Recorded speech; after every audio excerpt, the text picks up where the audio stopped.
I did make a few announcements, including that there's not only new artwork for the pre-stream podcast, but I was looking for someone to submit an intro for the pre-stream podcast anywhere from 5 to 10 seconds long, because I felt having a little bit of an intro to play every time I start the podcast would feel more professional. I mean, most podcasts do that, but I didn't want anything too crazy long.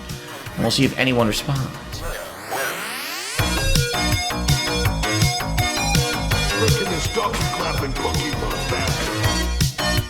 Seriously, we're gonna all die. Nothing I can do about it.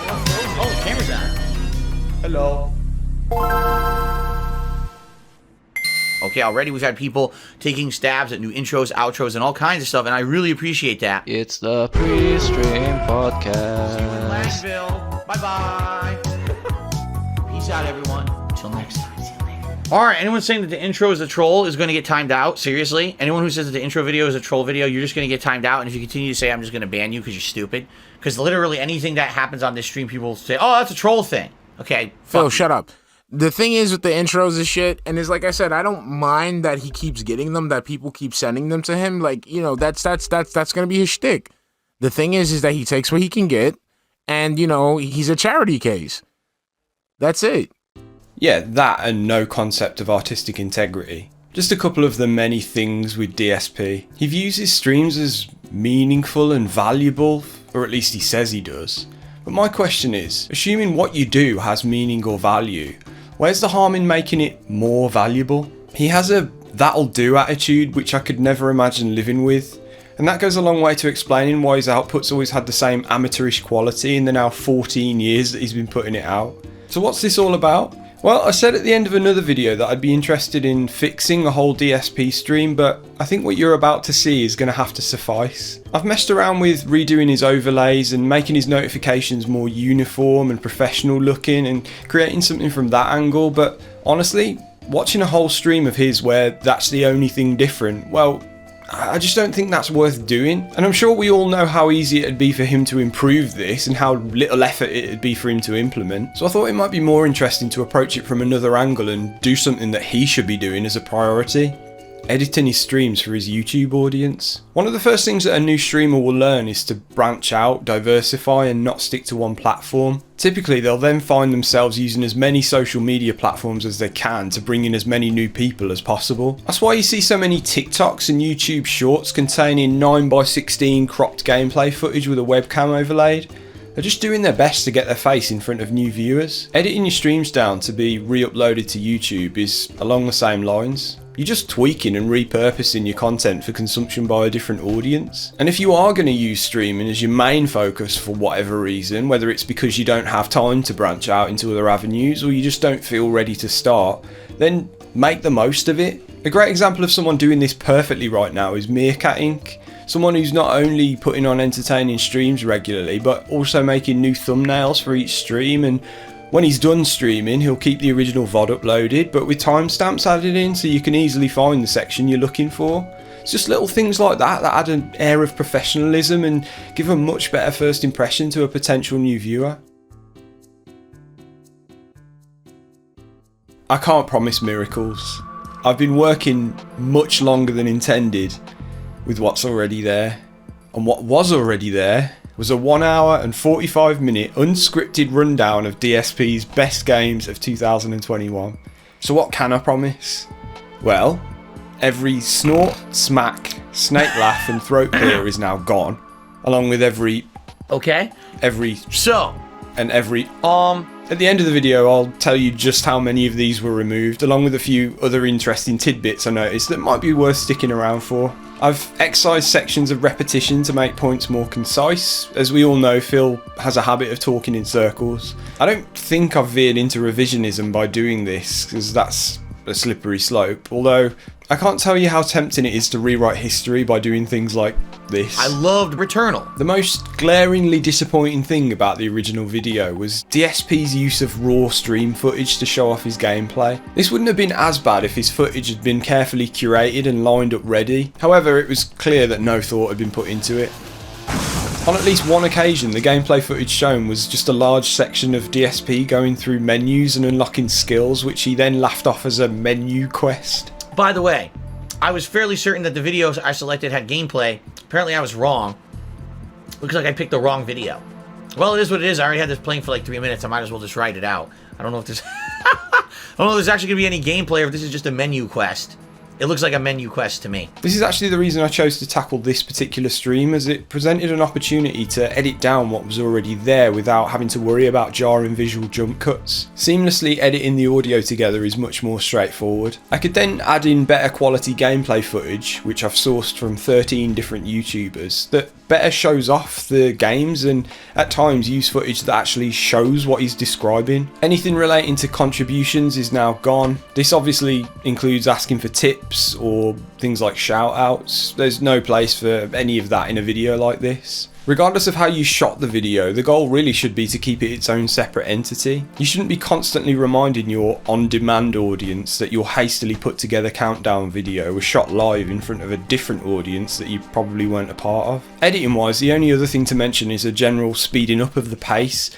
Sections of dead air have been cut, and I've even occasionally gone as far to shorten the time between individual words to get him to get to the point quicker.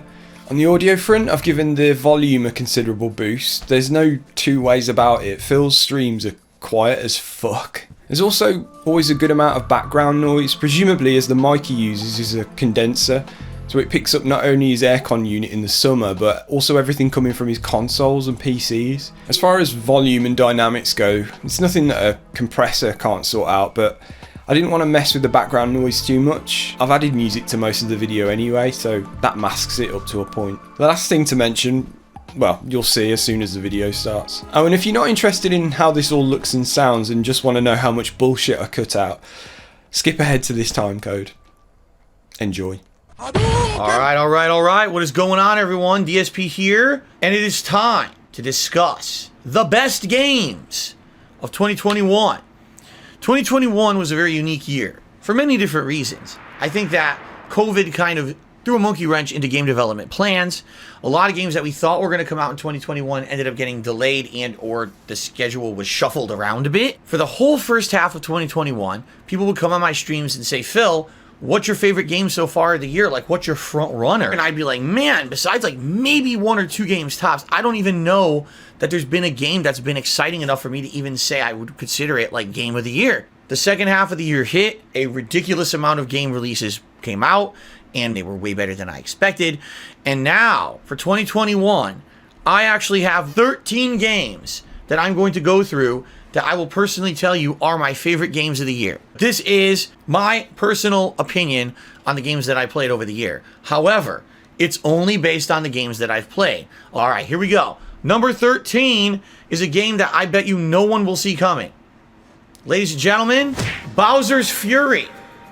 Who remembers Bowser's Fury? This game was a very unique experience because what this game did is it took the open world exploration and puzzles of Super Mario Odyssey and it combined it with this cool mechanic that Bowser was a giant mutated kaiju monster that was constantly after you. The game had these unique things where you could transform yourself into a giant Mario to battle the kaiju monster, while you were also trying to like run around and solve puzzles, ride Plessy the Plesiosaur. It was really cool. It was absolutely different from anything Mario that I had played up to this point. Sure, it had some very familiar mechanics from Super Mario Odyssey for sure, but there's a major reason why this is number 13. Because honestly, it's not a full-fledged game. It was meant to basically be a taste of things to come, I feel. Like, I think that Nintendo wanted to show you, hey, this is our idea for something unique that we can do in the future, maybe as a full-fledged game. It's something different and refreshing, and I like that about when Nintendo will take a first-party franchise, and instead of doing the same thing over and over and over, they take risks and they do something a little different. And Bowser's Fury absolutely did that. Hopefully this was a test of this formula and it went well, and now they actually will make a full-fledged game like this. How about if this was like 10 different maps, right? 10 different worlds, and each world had a different giant monster, a giant blooper, a giant Koopa, a giant Koopa Kid, right? And each time you had to like do unique fights to get these bosses while also solving puzzles and things. I actually feel this would be super duper fun. The only unfortunate thing about it, you can't just buy it. I think you have to buy it as part of this collection, but Outside of that, really great game, unique experience. Check it out if you haven't. Actually really, really enjoyed it. All right. The next game I didn't know existed, hadn't planned on playing. It just kind of fell into happening on my streams. It definitely needs to get a shout out, ladies and gentlemen. Tormented Souls. For those of you who are old school survival horror fans like me, this game was everything good about classic survival horror. Cheesy voice acting and a plot that made absolutely no sense because it was convoluted and silly, but nonetheless, it was scary. The tank controls and fixed camera angles we grew up with classic survival horror games of the 1990s, including the original Resident Evil games 1 through 3, as well as the original Silent Hill franchise. There's limited ammo because the camera angles are fixed and you can't really control your character effectively. There's no dashing dodge button where you can magically roll out of the way of an enemy. Because of that, it just adds to the suspense and the horror. You could tell this game was made by fans of the original Resident Evil. There's tons of references. Just to give you some perspective, at the beginning of the game, you grab a padlock. You carry this padlock over the entirety of the game and never know what it's for. At the very tail end of the game, you use the padlock to solve a puzzle. It's pretty crazy. The enemies are creepy. The plot, again, is kind of silly and ridiculous. It's not meant to be taken very seriously. But, again, if you like the plot line of classic Resident Evil or Silent Hill, you're probably going to enjoy the game. I just gotta forewarn you. If you're interested in playing the game, there's two things that you may not like as much. The first is definitely that some of the puzzles are incredibly cryptic to figure out, and or you may have to do a lot of trial and error with some of the puzzles to solve them. It's definitely not straightforward, but again, a lot of the puzzles of classic survival horror games also weren't straightforward, so that's what they were going for. But you may have to scratch your head a bit. The other thing is, definitely expect the controls to be stiff and outdated. They do not feel like modernized controls for any game that you've played by any means, but that's intentional. It's something that I'm very happy that I played. It's like a hidden gem. It feels like you're playing a new, old game. Survival horror has gone in one of two directions, either third-person action or first-person kind of survival, almost like walking simulator kind of deal, which is not bad, but man, do I miss the days of the old school stuff, and this game is exactly how I feel a new Resident Evil game should be if they ever made one, or a new Silent Hill. Give it a look. If you like the old school stuff from the 90s, I really, really, really think you're going to enjoy this game. The next game, 12 Minutes. A game that was under Microsoft Game Pass, which is nice, because it is such a unique formula and very different. A game that takes place entirely within one area of a building, one apartment. You're basically confined to the bedroom, the bathroom, the living room. That's it. There's nowhere else to go in this game. Notable voice actors: James McAvoy, Daisy Ridley, and Willem Dafoe. What is the game? Well, you arrive home from work or a trip or somewhere. You have some interaction with your wife. All of a sudden, a man breaks into your apartment, accuses your wife of heinous crimes, asks you where some kind of a hidden item is. Next thing you know, you get knocked out and or killed depending on your actions. And then you wake up again in the apartment, a la the idea behind the movie Groundhog Day. You're in an infinite time loop where this thing keeps going over again and again and again. Your job is to try to figure out what the heck is going on. Who is this guy who keeps breaking into your apartment and trying to either murder you or take something from your apartment? You don't really understand what's happening. The uniqueness of the game is that you can figure stuff out dependent on trial and error, or by having dialogue with the wife, and or trying to overhear things that are going on in the game if you hide when the person first breaks into your apartment. And the game basically fans out to being this ridiculously convoluted plot that you never would have expected. I don't want to spoil the plot of the game, because sadly, if I do, I feel like I will take away a major part of the excitement of the game and a major part of the uniqueness of the game if you know what actually is happening in the plot.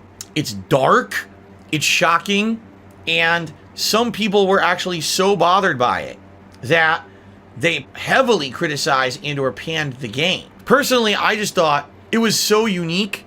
I had never actually seen anything like this take place in a video game before. my jaw dropped. I was blown away that they were actually going there. There's so many different things you can figure out. Hide in the closet and do one thing, and you'll hear a conversation that leads to you doing something else. And it's just this weird branching effect. Spiderweb effect, I guess, is the best way that you could describe it. Where one thing you found out can lead to another thing, can lead to another thing. And the next thing you know, oh my god, a revelation here, a revelation there. And then you can actually try to fight the guy who's breaking into your apartment. Or you could try to fool him. Or you could try to call someone who knows him and convince him not to do this heinous act that he's doing in your apartment. It's pretty interesting in that regard. I don't know if they'll ever even make another game like this. With the whole time loop mechanic and everything, it just makes it so different from other games that I've played. And of course, the voice acting is top notch in this game. So, 12 minutes, a fun game that's very unique and different. Admittedly, it is kind of short. I believe my playthrough was only about 6 hours long, and I had seen everything. Like, I saw all the alternate endings. If you're looking for a very short, unique experience in a game, 12 minutes is the way to go. It's on Game Pass, so if you're a Game Pass subscriber, you really have no excuse because you don't have to spend any extra money to play it. And I feel it is one of those games that kind of fits perfectly into what a Game Pass game should be. Up next, ladies and gentlemen, Forza Horizon 5. I had a ton of fun going through the open world of Mexico, taking in all the sights, driving various kinds of cars. Let me tell you, some of the best graphics that I've ever seen on a console, for sure, on the Xbox Series X, running at a very silky smooth 60 frames per second, having beautiful lighting, weather effects, water effects. I do feel the game could have done more to innovate, and that's why I actually ended up on my most disappointing games. Again, it's another one under Game Pass, and by the way, it has a ridiculous amount of content for a driving game. I think I played it around between 15 to 20 hours. There was still a ridiculous amount of stunt jumps and hidden cars and challenges with drifting and racing and things that I did not do. I basically just did the things that were necessary to advance the major plot of the game. If you want to take your time with this game, I could see someone getting upwards of like 40 or more hours just driving around open world Mexico, checking out all the different things that are in it. I firmly believe Forza Horizon 5 was the best driving style game of 2021. Could it have been better? Yes, but it was still a great game. It's a must play. Do not skip it. Now we're heading into the top 10, my friends. So, my number 9 is Kena Bridge of Spirits. So let's talk a little bit about this game. First of all, it was made by a smaller studio. What they pulled off in this game, I was quite impressed with. The visuals, first of all, as you can see, are stunning. Yes, they are a little bit cartoony, but it has this unique own style. And the rot creatures that you recruit over the course of the game all being unique and cute and fun. Look at the amount of them that actually spontaneously generate here on PS5. It's pretty impressive. The whole open world aspect of the game, where you're wandering around a series of different kinds of maps. Sometimes you're in a forest, sometimes you're on a mountaintop, sometimes you're in open plains, and you're trying to solve a series of puzzles while also fighting a variety of enemies and exploring. It's really fun in that regard. As I played the game more and more, it grew on me. As you can see, there's some pretty unique and interesting things in the game for abilities that you gain over time.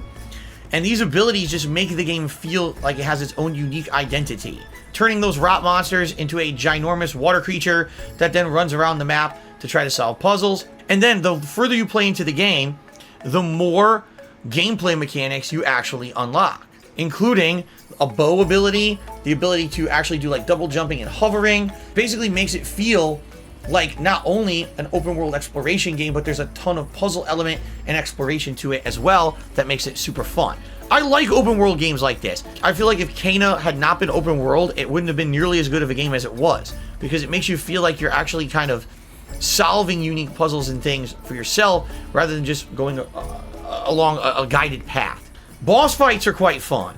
The visuals of the game actually are very beautiful for a game studio that was relatively not that well known.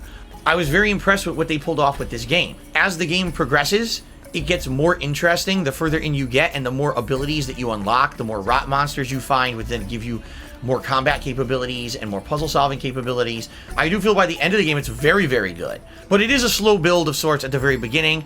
If you can tough out the first maybe 5 hours where you're very basic in the things that you can do, then eventually realize that once the world opens up that it becomes a lot more entertaining, I think you're really going to enjoy your experience with the game. This is a game that was also on PS4. I don't believe that it ran as well. For example, as you can see on the screen here, I have a lot of rot monsters with me. Little cute little guys. They're called rot.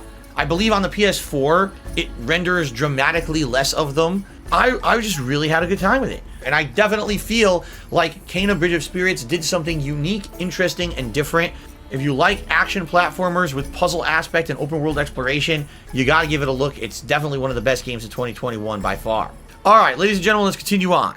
My number 8 best game of the year is Life is Strange True Colors. You guys know I like a good narrative-based game. I loved back in the day playing Telltale games. I loved the original Life is Strange. When Life is Strange True Colors was announced, I was skeptical it was going to be any good. Everything that I'd seen about the game leading up to its release was kind of interesting. The main character having the ability to see emotions, and when she sees them, she feels them. I was incredibly pleasantly surprised. First of all, this game was released all at once, rather than an episodic game as all the previous Life is Strange games had been released. Because of that, you were able to play it from start to finish as a complete narrative. As for the plot and the characters, you're Alex, a girl who was just released from what appears to be possibly like a mental health facility or some kind of long-term care facility, and you meet up with your estranged brother in a small town. You're basically starting your life over. But tragedy strikes because only within a few days of you arriving, your brother is unfortunately killed in what seems to be an accident. For the rest of the game, you now have to figure yourself out. Are you someone who fits in this small town? Can you befriend the locals and find a place to actually have a place to fit in? What actually happened with your brother? Was it a setup? Was something sinister going on behind the scenes of this small town that actually had your brother get murdered? Was it just an unfortunate accident? What actually is going on? Because you have the ability to read people's emotions, it gives you unique insight into people who are lying to you, and then leads to some interesting plot points and investigation. If you like a game that has good writing with an interesting plot, believable characters, and an ongoing air of mystery, then you're gonna really like Life is Strange True Colors. In fact, if you play Life is Strange 1, and then you play Life is Strange True Colors, it actually feels like you're playing Life is Strange 2. It does. It feels like you're playing the direct sequel, because this game is very similar to Life is Strange 1 in many different ways. In addition to that, the game has a lot of unique parts. Like, for example, there's an entire stage where you're LARPing, and I know that sounds ridiculous, but at the very same time, the entire stage of the game is played as a turn-based RPG a la Final Fantasy. It's unique that they actually stuck something in like that into a otherwise narrative-based style game. The graphics are pretty good for this kind of game. The character development is good. Overall, it was a really enjoyable experience, and I was shocked at how much fun I had with Life is Strange True Colors when I had been so off-put by Life is Strange Before the Storm and Life is Strange 2. I don't think that because of the missteps of the last two Life is Strange games that someone should pass this game by and not give it a chance. I actually feel like it is a pretty damned good gameplay experience for someone who likes narrative-based games. I'll return back to form for the series. I personally hope that the game did well, and I hope that they stay with this style. They didn't need to veer off in these weird directions and do these odd things. Just give me some unique, fun characters and a suspenseful mystery to solve, and you're going to end up liking a narrative-based game, and that's what this game did great, so I hope that you'll give it a look. I was just looking online the other day. That game is way cheap now. Like, originally when it came out, it was actually a full-fledged $60 release. I believe it's down to like $25 now. Continuing on, my number 7. Ladies and gentlemen, it's Metroid Dread for the Nintendo Switch. For the last 15 plus years, people have said, man, Metroid's a good series, but it really would be nice if Metroid could eventually go back to its 2D roots. I played Metroid Prime 1, and I could understand how basically taking the series into the first person at that time kind of made sense for the modernization of the series. But man, it had been so effing long since we had actually seen a Metroid game play like a classic Metroid game. I actually feel that this game did exactly what the fans wanted. They brought it back to its roots. a ginormous labyrinthian series of tunnels, puzzles, different climates, different enemies that change over time and become more challenging. The fact that this game added in a new element of these Emmy robots. These are robots that are supposed to hunt Metroids and or alien creatures. These robots are basically indestructible and act like the nemesis from the Resident Evil franchise. So when you run into one of them, you basically can't kill them. You have to avoid them as long as you can until you find a way to eventually kill them. And each one of them can kind of be like a unique puzzle or a lot of platforming. It's very tense. One thing that I was actually impressed with was the way that they delivered the plot. Most of the plot is actually delivered by a narrator who you'll run into in certain rooms of the open world area. And this narrator will actually give you like updates on what you're supposed to be doing and or explanations of puzzles, enemies, and things that are going on. You don't have to sit through a bunch of convoluted over-the-top cutscenes to understand the plot of Metroid Dread, and that's a really good thing. There's a few things about the game that irked me. In Metroid Dread, there are direct bosses that have absolutely nothing to do with the gameplay mechanics you have learned up to that point. It's literally a puzzle that you have to complete in a certain order or things you have to do to figure it out. Some people like that. Personally, that's a pet peeve of mine. I don't like puzzle bosses. Also, some of the Emmy rooms are very annoying. You have to try to find a way to platform through this room. The Emmy will randomly spawn in an area that might get you killed immediately. Now, when you get grabbed by one of these Emmy robots, you do get an opportunity to do a quick time event in conjunction with what you're seeing on the screen with their animation to escape. But it is incredibly difficult to time the quick time event reversal and escape the grasp of the Emmy. And sometimes it feels like more like blind luck than actually skill getting you through some of these Emmy rooms. Metroid Dread is not a perfect game, but man, it's a good looking game, it's a good playing game, it is absolutely a throwback to classic Metroid.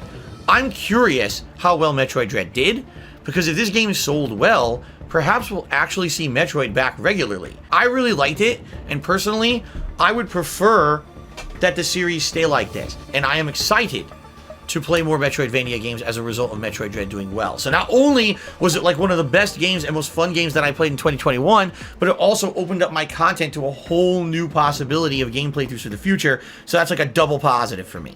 All right, my number 6 pick for best game of the year is Lost Judgment, a playthrough that I literally just finished last night.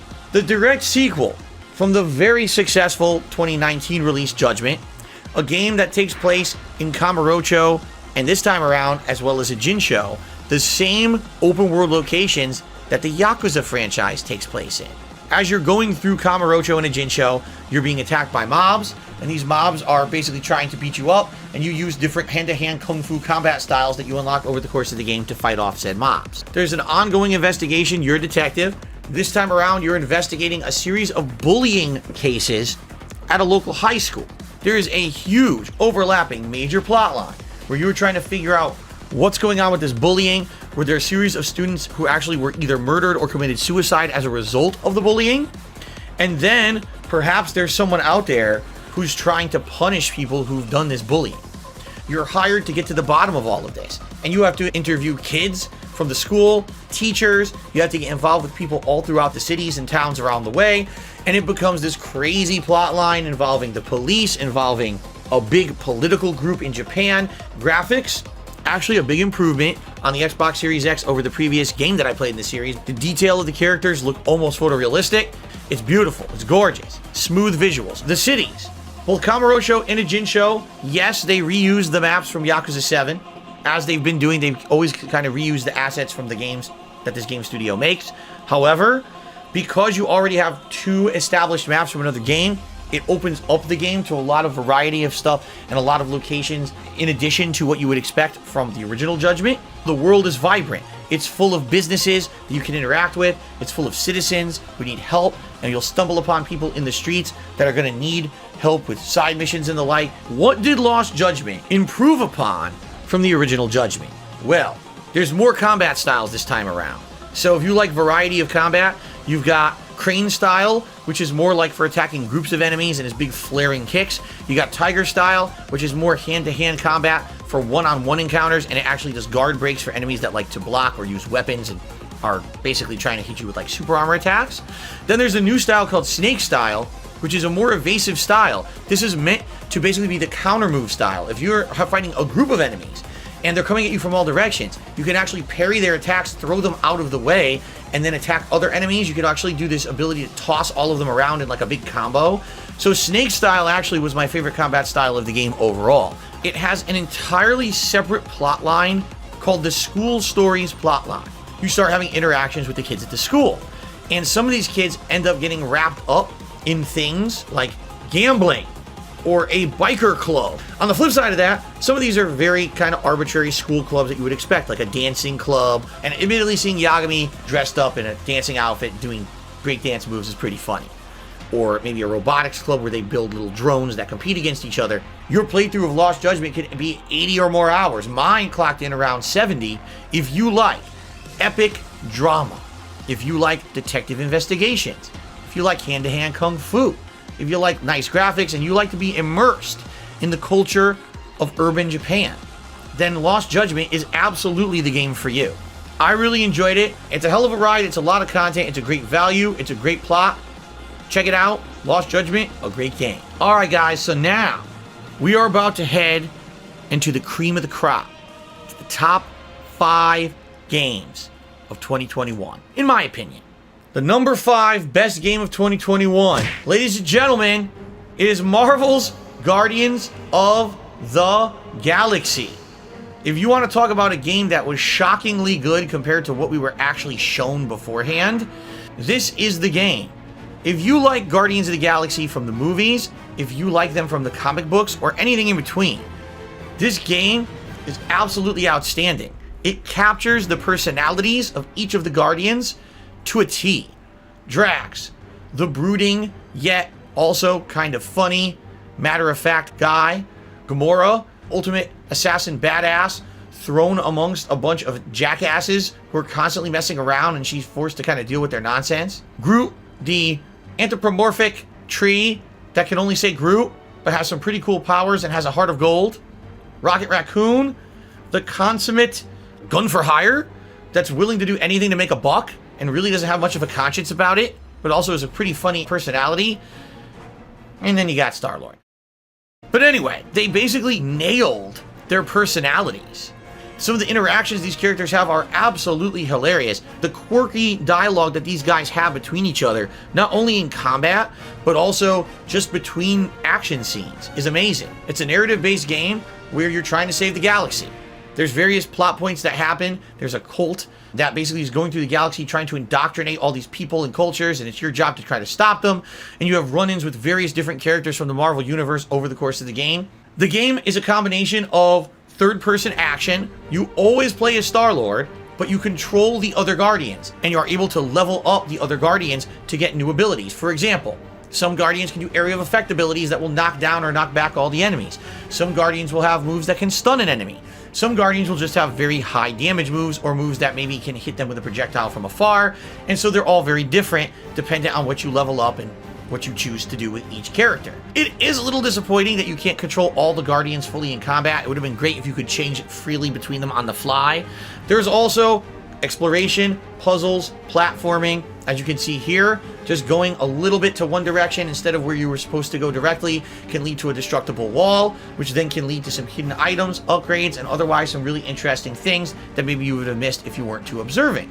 The game goes through all kinds of locations in the Marvel Universe, including places already known from the Guardians of the Galaxy universe, like the town of Nowhere. It has several epic large-scale boss fights. The writing was so good that in 2 separate scenes, it made me feel sad because of things that happened to the characters, and I actually legitimately teared up and started crying during the playthrough. The game is legitimately one of the best written games I've played in many, many years, and actually has very fun gameplay mechanics that are worth exploring.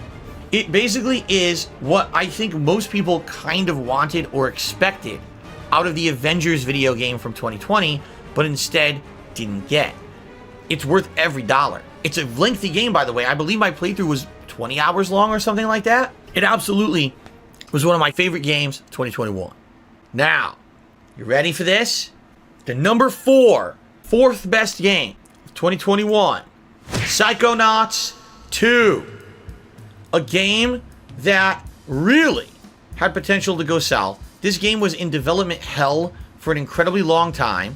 Psychonauts 2, ladies and gentlemen, blew my mind. It was so good.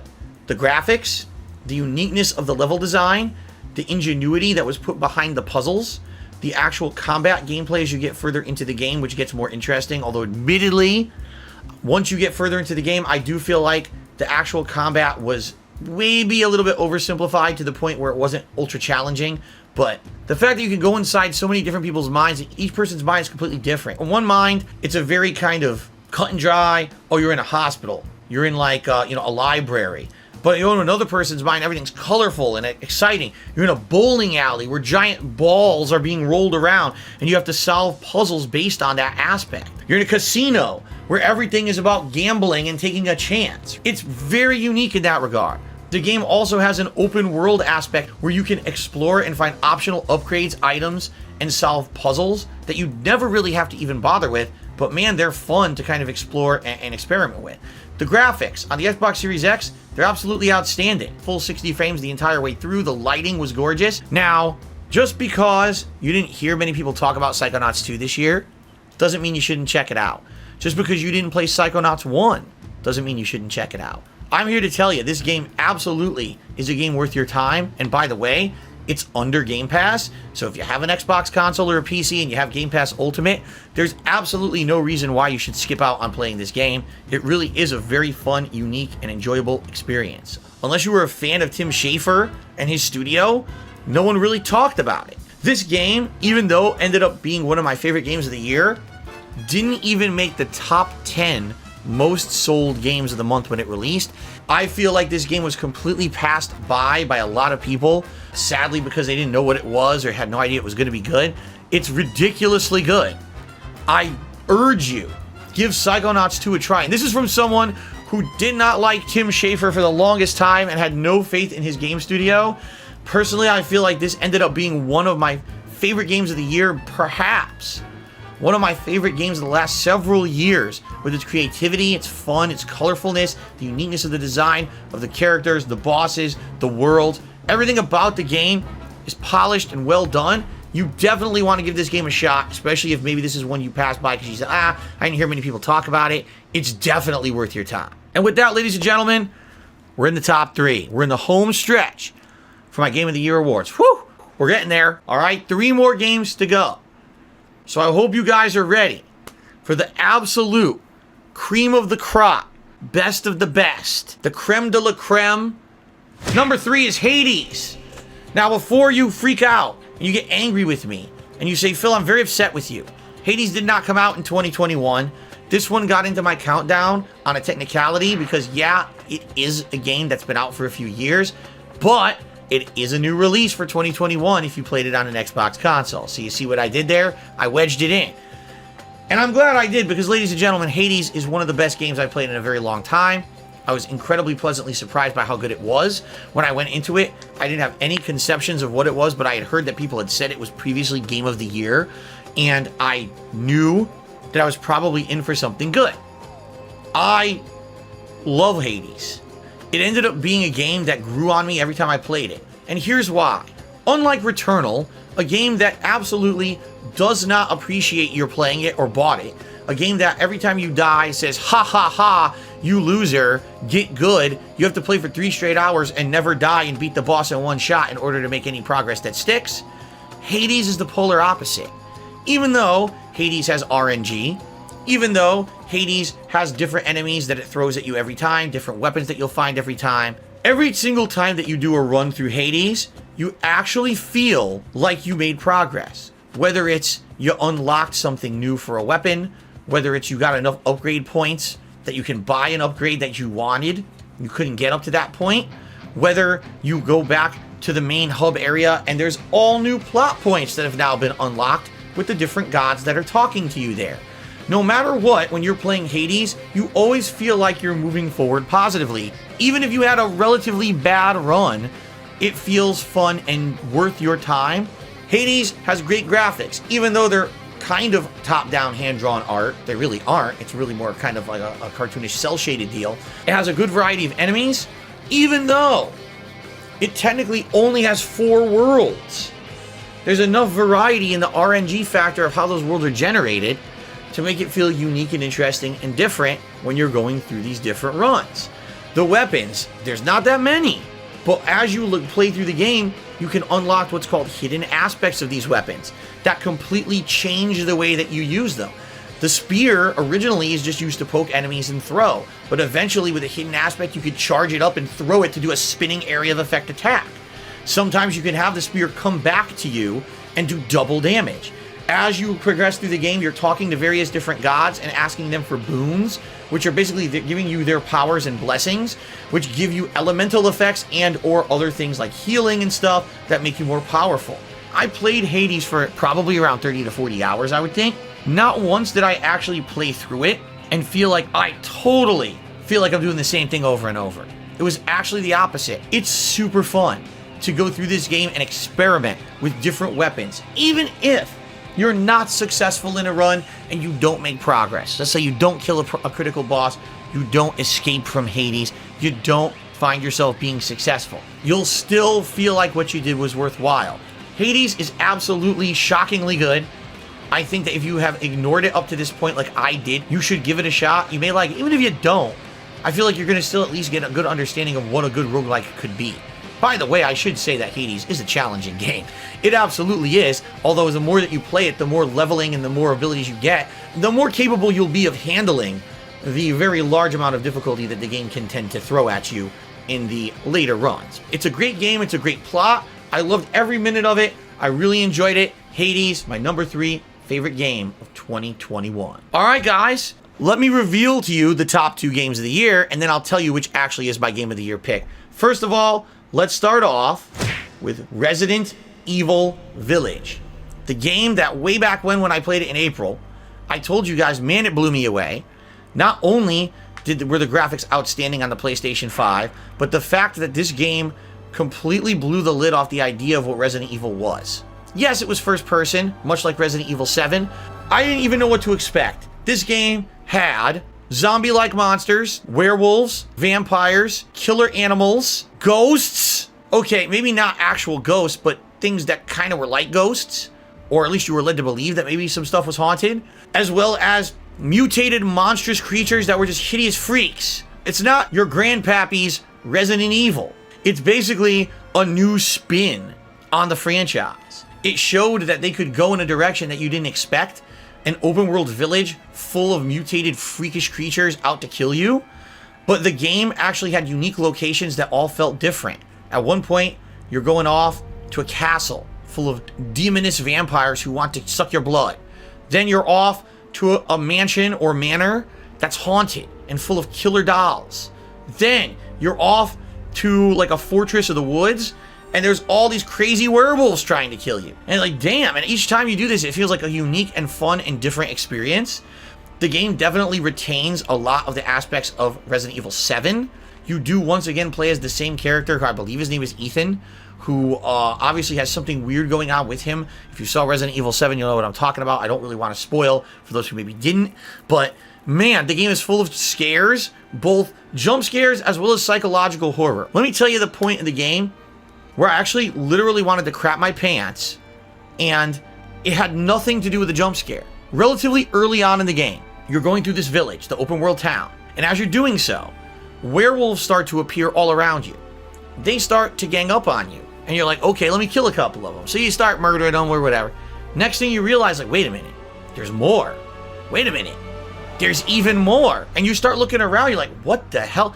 You're surrounded by like over a dozen werewolves, and they just keep coming. Then another bigger, almost boss-like werewolf dude shows up.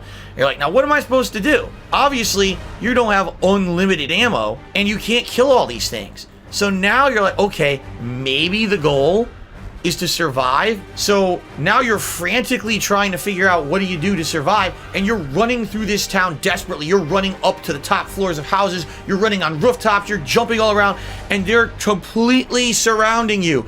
It scared the shit out of me. That's how you do horror. Not, oh, a stupid oogly boogly jump scare came out and made you crap for 5 seconds. No, this is like, okay, the whole town's out to get me. I'm screwed. What do? I have limited ammo. I don't know where to go. That is true tenseness, and that actually scared the crap out of me. This game absolutely encompasses what I feel modern survival horror is all about. Is it like Tormented Souls with tank controls and all kinds of crap like that? Of course it's not. But, man, was it an entertaining and fun experience.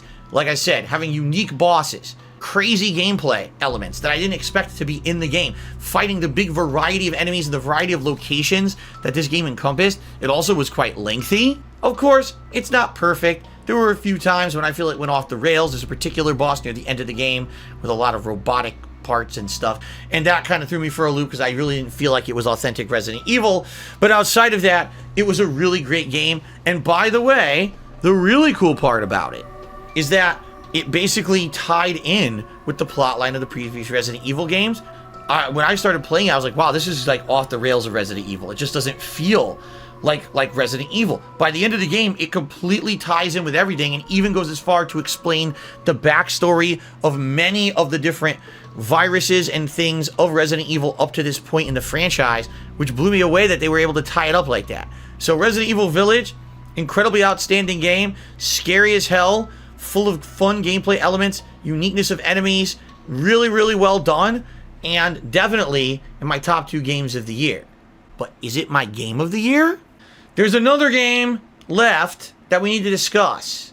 A game that, in my opinion, was kind of make or break for a particular series and franchise. If this game had originally been released when it was supposed to, probably would have actually been the end of this franchise. But thankfully, the game was delayed for a year. It was able to be developed further and made into what it is today. Ladies and gentlemen, the game that I'm talking about, of course, Halo Infinite. Wow. Do you guys remember when they first showed Halo Infinite off around the summer of 2020? How much they made fun of it.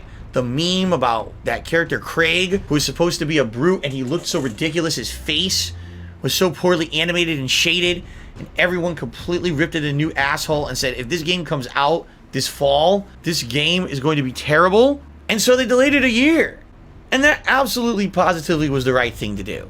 If they had rushed this out as a launch title for the Xbox Series S and X, everyone would have laughed at it. And quite frankly, that could have been the end of Halo for good. I actually feel that. Because by doing that, not only did they put an incredible amount of polish and thought into the campaign, now making it a semi-hybrid game. Yes, there's definitely linear areas in the game when you go inside a base that's like a tower or an underground bunker, and it's very traditional Halo-style gameplay, kind of fighting gauntlets of enemies, having to use weapons and things that you discover in there to your advantage.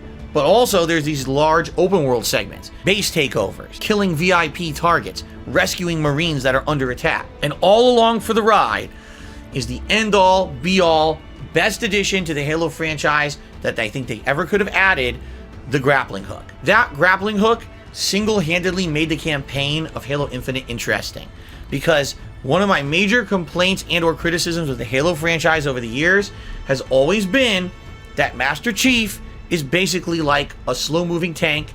He's not versatile enough. He's slow. And he's always had this issue. The grappling hook allows you to be maneuverable, whether that means you can pull yourself to safety or maybe pull yourself into an enemy for a flying punch, whatever it may be. In addition, one of the major criticisms that I've had of the Halo campaigns over the years that I've played them is that they're far too linear, and a lot of them allow you to literally rush past content. A room full of enemies that you can run through and ignore every enemy as long as you get to the door and it closes behind you, mission accomplished. This is present in Halo Infinite's campaign, don't get me wrong, but not always. Because of the open world segments, it allows you to have parts of the game where you actually need to have skill to pass them. You're fighting insurmountable odds, right? 2, 3 high-level brutes fighting together at once. Or Perhaps taking over a base where there's snipers all over the place. There's no shortcut here. You've got to get good. You got to kill all those sons of bitches and take over that base. You can't run through it. You can use the grappling hook to your advantage to be more maneuverable. That's really good. This is a good restarting point for Master Chief to get back into prominence with mainstream gamers. I feel a lot of people don't know about Master Chief or who the hell he is anymore because the last 2 games sucked ass. Now, people can actually enjoy the franchise again because they kind of rebooted it in a way that made sense. There's unique and interesting characters and writing. It's fun. It's definitely better than those last 2 outings. Halo 4 and 5, in my opinion, sucked. Now I'd like to talk about the multiplayer of Halo Infinite. It feels like old school Halo combined with some modernized gameplay mechanics. If they had gone one way or the other, you would have had one group or another complaining that it's too much like one franchise or too much like old stuff that's outdated. You needed to have enough of a mix for this to work. And I actually feel like they got it right. The multiplayer is free for everyone. You don't even need Game Pass. You just get it for free if you have something that will run it. That's pretty unprecedented. I can't believe that's the route they went. Halo Infinite, a return to form, shockingly good. I really enjoyed both the campaign and the multiplayer, and to this day, I'm still regularly playing the multiplayer. In fact, Halo Infinite by far trumped both Call of Duty and Battlefield this year. It just is the only viable and worthwhile FPS game right now. There's no reason to play the other military shooters that have dominated for the last decade. Just play this game and enjoy. So Halo Infinite, an absolutely outstanding game. Now, after nearly 2 hours of going through my Game of the Year awards, ladies and gentlemen, my pick for my favorite game 2021 is Resident Evil Village. Personally, I enjoy survival horror way more than other franchises. I just do. Whether it's because I like getting a little spooked, or I like surviving, or people like my reactions to survival horror. When I played Resident Evil 8, it felt like an event.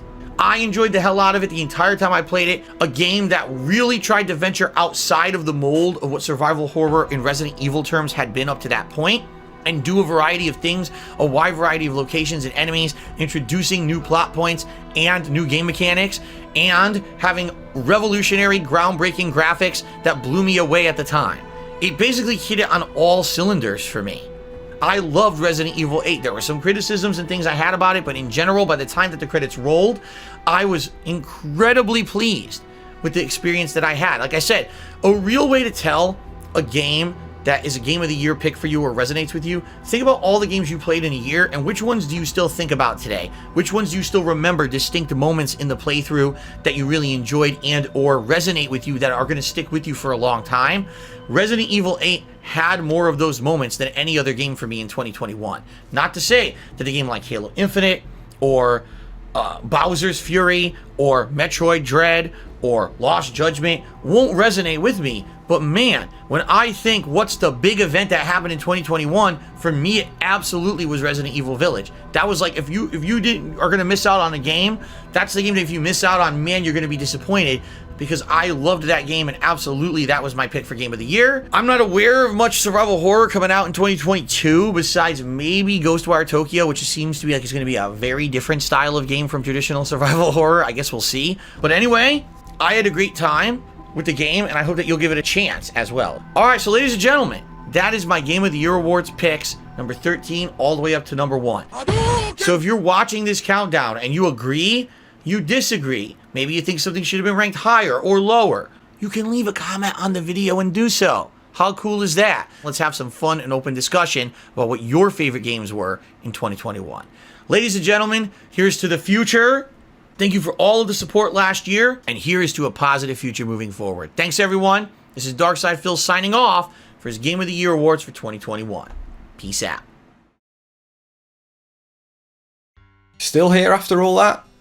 Well done. So there you have it. Like I said at the start, I can't work miracles. It was a darksydephil stream. There was absolutely nothing flashy about what I did, just tidying up what was there to make it more appealing. And that is the bare minimum I would expect from someone that's been doing this for as long as he has. Granted, it took me a while, but then again, this isn't paying my bills. Yes. Whether he'd learnt to do it himself or paid someone to do it for him, which, let's face it, he should be in a position to do, it doesn't matter. He should just be doing it. Although, after all this time, I don't see anything changing. Especially after seeing those obvious troll intros and outros he's happy to use. He doesn't care what any of this looks or sounds like, as long as it's free. Speaking of which, is anyone else starting to feel like this is all one big Andy Kaufman long con? As though one day he's going to announce that this was all a big joke, and all of the money will have gone to charity, and he'll be hailed as this comic legend we'll all admire and read books about. And those troll intros and outros would just be little hints that the jig was about to be up. I doubt it. No, I think the more likely option, and I'm certainly not the first to see it, is that he's more of a Tommy Wiseau figure. Someone else that people like to theorise is a genius comedian. For those that don't know, he directed and starred in a really, really bad film called The Room. It had a notoriously hilarious production. He was completely inept at both directing and acting, and long story short, it ended up with a cult following of people that enjoy watching it just to laugh at it. Oh, hi, Mark. The thing that sets The Room apart from other films like it is that it's a melodrama that you're supposed to take seriously. It's supposed to be meaningful, if you will.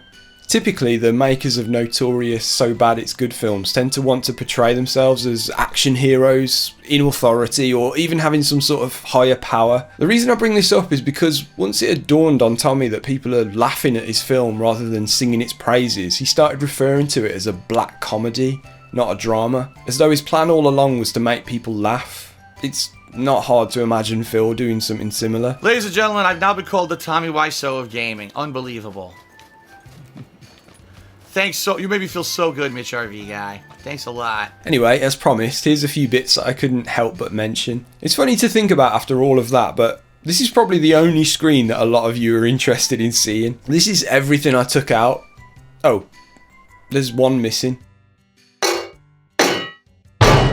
That's right, I edited out at least 123 of these fucking things. I only started saving some of these for a montage about halfway through the editing, and a lot of the time it was only when I noticed a combo like so, arm, smack. But here are a few highlights. Okay. Okay. So, I was supposed to do that. Okay. Anyway, let's continue. So, Lost Judgment. Now, okay. Okay. And so, but man,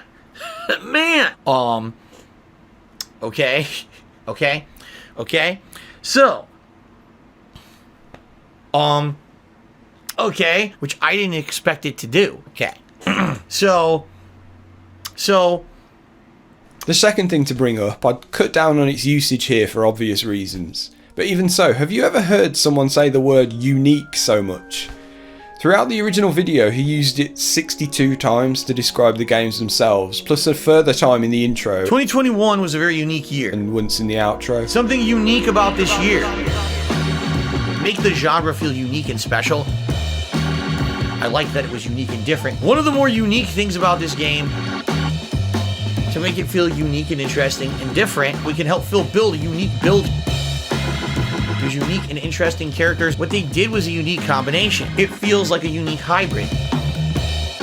Unique locations. It feels like a unique and fun and different experience. Having unique bosses, uniqueness of enemies.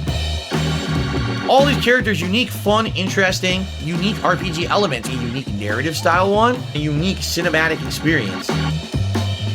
Was kind of a unique take. It gives you unique insight. The game has a lot of unique parts. It's unique that they actually stuck something in like that. Just give me some unique, fun characters. The uniqueness of the level design, very unique in that regard. One of the unique parts of that game is that there's rifts. It really is a very fun, unique, and enjoyable experience. The uniqueness of the design, but it has this unique own style. There's some pretty unique and interesting things in the game, like it has its own unique identity. Pretty fun and unique. Solving unique puzzles and things. Kena Bridge of Spirits did something unique, interesting, and different. Unique abilities, a unique puzzle. That's one of the more unique parts of the game. Unique enemies and bosses. Each phase is something unique and different. The enemies add the uniqueness to the game. It's one of the unique things about the game that make it different from previous Metroids. Other times it was unique. Was a very unique The game had these unique things, was super duper unique. For something unique that we can do in the future, they wanted to bundle in something unique. It was a very unique and fun experience. It was very unique, and each time you had to like do unique fights. Really great game, unique experience. Is one of the most unique games that I've played. It really is unique and interesting and different. Because it is such a unique formula, the uniqueness of the game, and a major part of the uniqueness of the game if you know what actually is happening in the plot. It was so unique. The uniqueness also, it was very unique and different. Absolutely one of the most unique gameplay experiences that's very unique and different. If you're looking for a very short, unique experience in a game, 12 minutes is the way to go.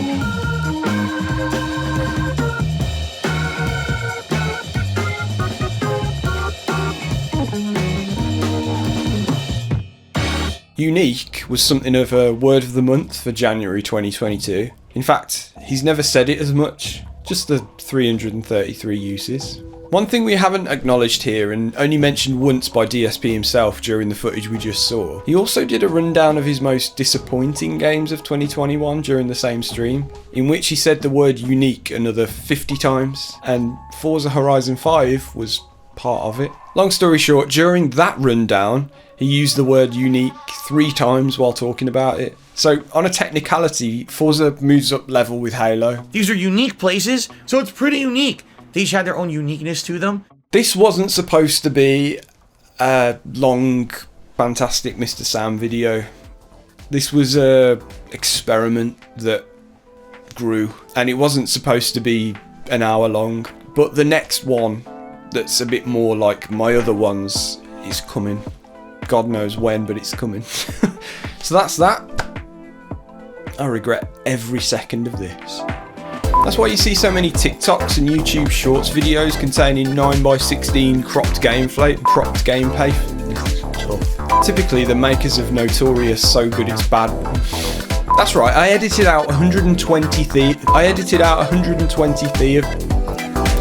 speak.